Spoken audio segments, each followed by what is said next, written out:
Hey guys, it's Miss Donahue. I get the privilege of going over the very first day in your new packet, day 21. This is a reminder that your office hours, that your teacher's office hours are from 9:15 to 10:15 and then from 1:15 to 2:15. So after watching this video, if you have any further questions regarding each of these activities, please use those office hours to ask your child's teacher. This is what it looks like in your packet. It's going to be this very first row right here. You look over here on this side, it says that we were supposed to start this new packet on April 29th. We are a day behind, so do not worry about this date right here. Just go along with the day that your your child's teacher tells you that we're working with. So we're working on day 21. All right, so for math, your activity is to complete the data review questions for day 21 on page 5. An adult can read the questions to you. However, please solve the problems on your own. So I want you to think of this data review as kind of like a checkpoint or a post-test that we would take at school. And when we take those checkpoints and post-tests, we have the teacher read it to us, but then we have to do it all by ourselves with no help. So that's what I want you guys to do here. And then once you have finished this review, I want you to make sure to take a picture of it and send it to your teacher for feedback. This allows them to see what you understood from last week's new concept of data. So then once you have done that, then you have some optional time, which is to log on to Dreambox or Edgenuity for about 15 minutes. So before I read the data review questions that go with this packet, I wanted to kind of do a guided review with you. So my class has been doing an amazing job with collecting data. Their tally charts and their picture graphs are phenomenal. I'm so proud of them.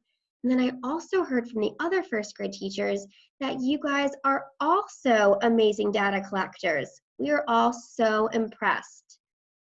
So since you guys are great at collecting data, I want us to make sure that we feel totally comfortable with analyzing our tally chart and then also being able to answer some questions using our charts to help us.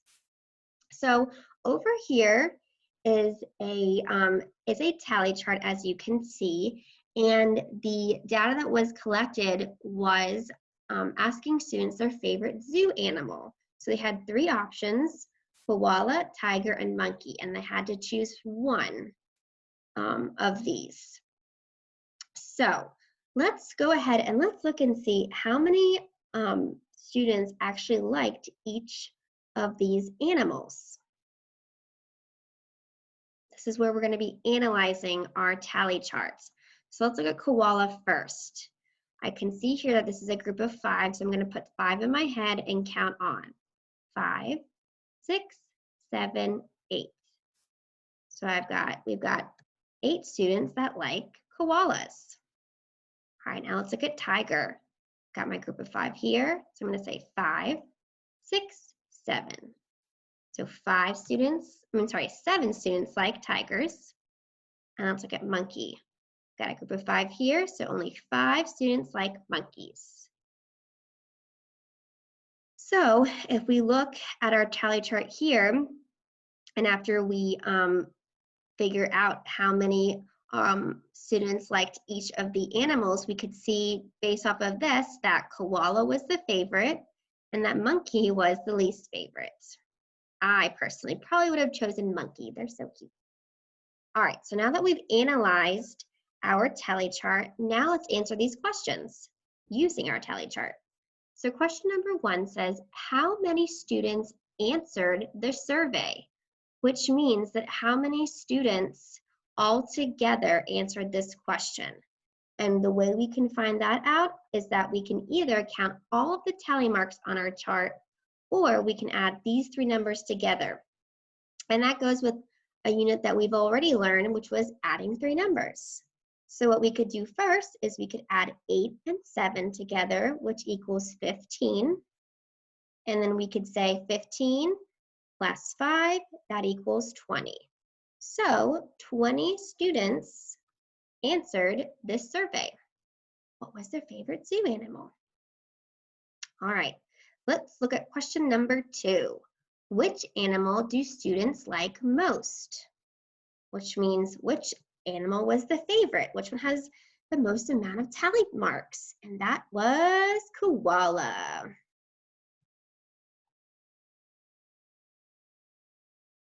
All right, so question number 3 says, which animal do students like least? This means that this animal did not get many votes on the tally chart. So which one was that? So if we're comparing these numbers, monkey. Monkey only had 5 votes.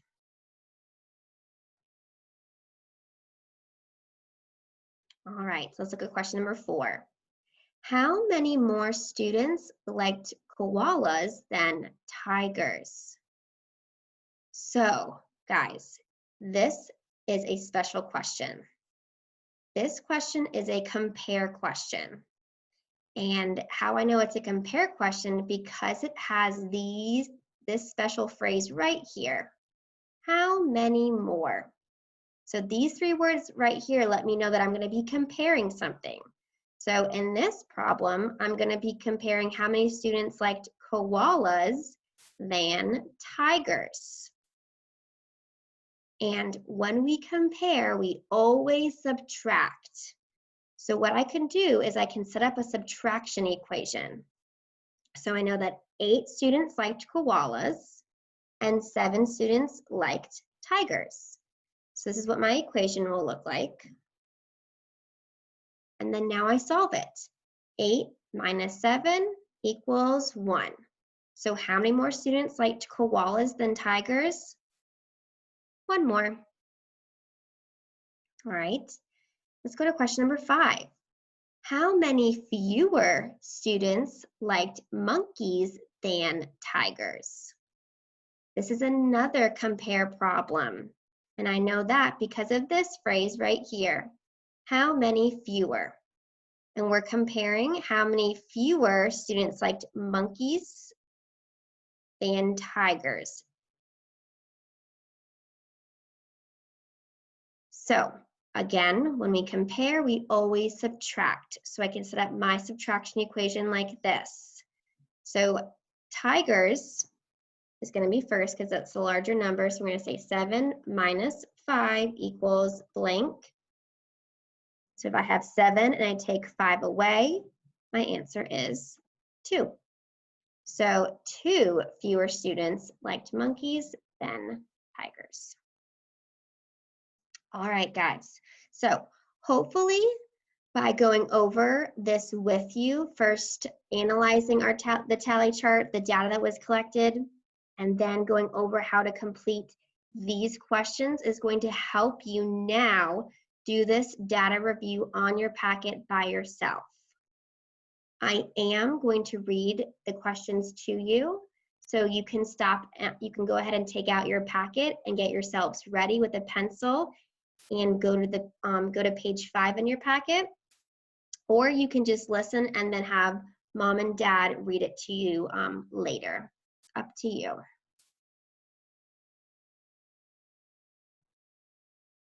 All right, so this is the first page for data on the for the data review. It says, look at the data in the picture graph below about first graders' favorite ice cream. What is your favorite flavor of ice cream? We've got chocolate, vanilla, strawberry. So go ahead and take a few moments to look at this picture graph, analyze it.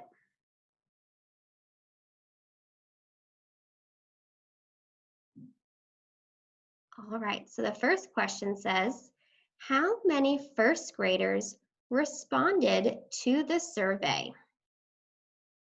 You'll write your answer right here. How many first graders responded to the survey? How do you know?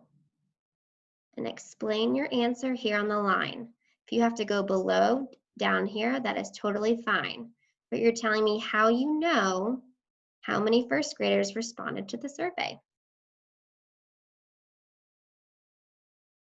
Okay.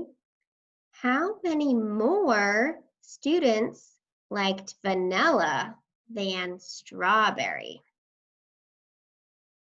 How many more students like vanilla than strawberry?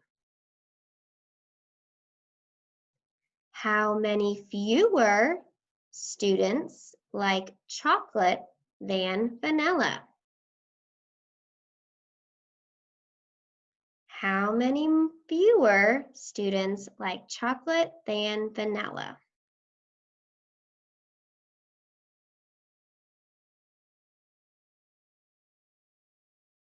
All right, so now we're going to look at this next section. Miley surveyed her class about their favorite sport. Their responses are below.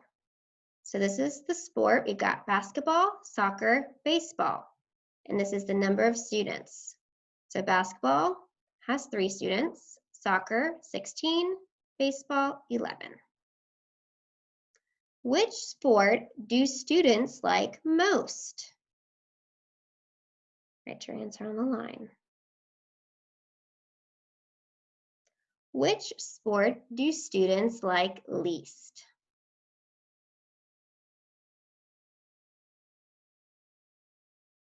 How many more students liked soccer than baseball?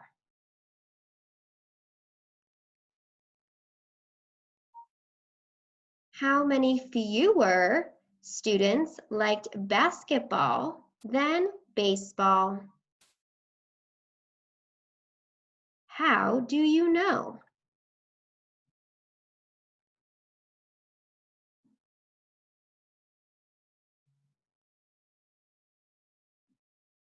All right, so this next charts, the survey was, do you have a brother?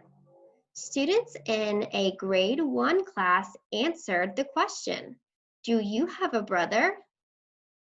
Leon and Lisa made this representation of the data. So this is how many said yes, and this is how many said no. How many people have a brother? You write your answers on the line here. How many people have a brother? How many people do not have a brother?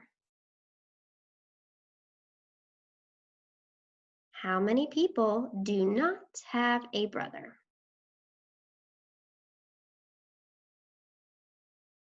How many people answered the survey? How many people answered the survey?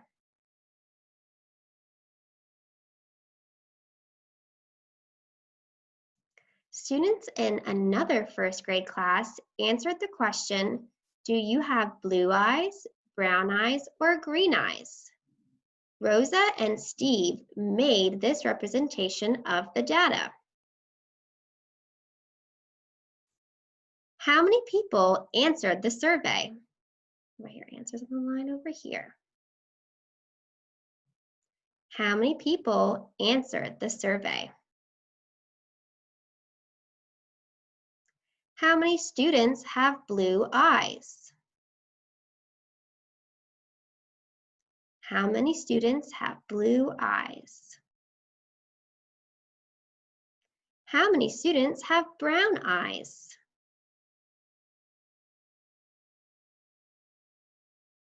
How many students have green eyes? How many students have blue or green eyes? How do you know?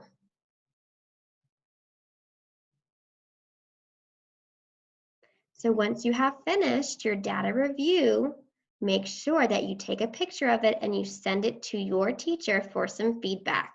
I bet you guys did an awesome job analyzing these charts and answering these questions. All right, guys, reading for today. Here is the video that goes along with day 21's reading. This is a great video to watch. In the video, the teacher is reading you the letter that is provided in your packet. So you're first going to listen to the letter, and you'll see that letter is on page 11. Again, the video, the teacher is reading the letter to you and is going over the vocabulary and the questions. So after you've listened to the letter, then it wants you to think and talk about the vocabulary from the letter. And these are the words: impact, amazing, pester, unusual, opinion. The link will be provided in this video and also in the dojo message.